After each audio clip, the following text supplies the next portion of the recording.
नमस्कार, मैं हूं आपके साथ अभिषेक पंडित। बीजेपी ने 370 पार का नारा दिया था, एनडीए के लिए 400 पार का नारा दिया था, लेकिन ना तो एनडीए का ही नारा सच हो पाया और ना ही बीजेपी का नारा सच हो पाया।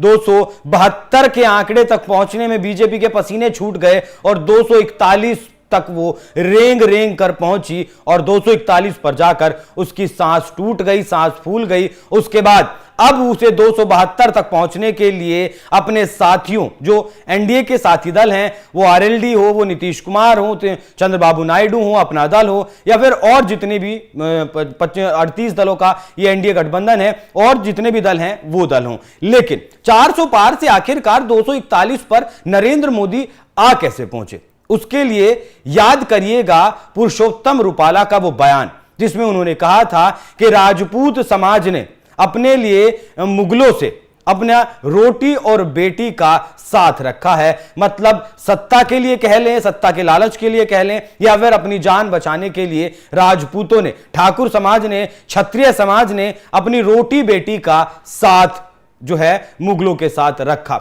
इस बयान के बाद देश में आग भड़की। उत्तर प्रदेश, गुजरात से आग उत्तर प्रदेश पहुंची, राजस्थान पहुंची, महाराष्ट्र पहुंची, हरियाणा पहुंची और कहा गया कि पुरुषोत्तम रुपाला, जिन्हें राजकोट से टिकट दिया गया है, उनका टिकट वापस ले लिया जाए। अगर टिकट वापस नहीं लिया जाता है तो ये जो है राजपूतों का प्रदर्शन ऐसे ही चलता रहेगा। लेकिन ना मोदी के कान पर जूं चली और ना ही अमित शाह की नींद टूटी। लोगों को लगा कि आखिर में वोटर कहां जाएगा, बीजेपी को ही वोट करेगा। स्वर्ण जाति को इतना उन्होंने पिछड़ा मान लिया कि वो आपके बंधुआ हैं, वो आपके गुलाम हैं। तो पुरुषोत्तम रुपाला वो शख्स हैं जिसकी वजह से गुजरात में भी एक सीट का बीजेपी को नुकसान हुआ। उसके बाद उत्तर प्रदेश में 64 सीट एनडीए जीतने वाली आज 34 सीटों पर सिमट गई। मतलब सीधे सीधे 30 सीटों का नुकसान। राजस्थान में 9 सीटों का नुकसान। जिस पार्टी ने 24 सीटें जीती थी वो पार्टी 15 सीटों पर आकर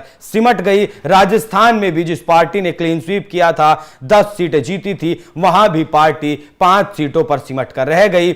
मध्य प्रदेश में भला ही बीजेपी ने अच्छा प्रदर्शन किया, 29 में से 29 सीटें जीती, लेकिन बहुत ज्यादा फायदा वहां भी नहीं हुआ। 2019 में भी वहां से 28 सीटें जीती गई थी और इस बार सिर्फ 1 सीट बढ़ी है। तो क्या पुरुषोत्तम रुपाला का बयान बीजेपी के लिए हानिकारक साबित हुआ? क्या अगर नरेंद्र मोदी पुरुषोत्तम रुपाला का टिकट वापस ले लेते तो क्या यह समीकरण बदल सकते थे? क्या उत्तर प्रदेश का जो क्षत्रिय समाज था उसका विरोध ना होता, वोट बीजेपी को जाता और बीजेपी की स्थिति पहले से बेहतर नजर आती? क्योंकि उत्तर प्रदेश की अगर मैं बात करूं तो उत्तर प्रदेश में किसानों के नेता हैं, क्षत्रिय समाज से आते हैं, ठाकुर पूरण सिंह। उन्होंने बहुत जोर शोर से बीजेपी के खिलाफ प्रदर्शन किया और कहा हम बीजेपी के बंधुआ नहीं हैं, हम बीजेपी अगर हमारे समाज का अपमान करेगी तो हम बीजेपी को वोट नहीं करेंगे। और उन्होंने ये वोट किया इंडिया अलायंस को। साथ में उत्तर प्रदेश के जितने भी सीमावर्ती राज्य, हरियाणा में भी इसका असर देखने को मिला, राजस्थान में भी इसका असर देखने को मिला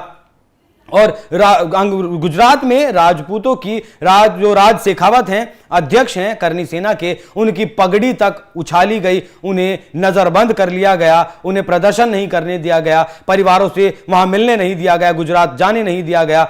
तो क्या पुरुषोत्तम रुपाला वो शख्स हैं जिसकी वजह से जो नरेंद्र मोदी 400 पार का नारा दे रहे थे वो 400 पार से सीधा 160 सीटें घटकर 240 सीटों पर आकर सिमट गए? तो प्रधानमंत्री नरेंद्र मोदी को सोचना होगा कि अहंकार से कुछ नहीं होगा। अगर वो सोचते हैं कि अहम ब्रह्मास्मि, उन्होंने जैसे कहा कि मैं बायोलॉजिकल पैदा नहीं हुआ हूं, तो प्रधानमंत्री नरेंद्र मोदी को समझना होगा हिंदुस्तान की राजनीति जिस तरीके से वो करते आए हैं उसी तरीके से वो करें। इसमें बदलाव अगर करेंगे तो परिणाम ऐसे ही होंगे जिस तरीके से जिसका उन्होंने अंदाजा भी नहीं लगाया होगा। तो आपको क्या लगता है? अपनी राय में कमेंट कर जरूर बताइएगा। क्या पुरुषोत्तम रुपाला का वो बयान क्षत्रियों का जिसमें अपमान किया गया वही इसका कारण बना?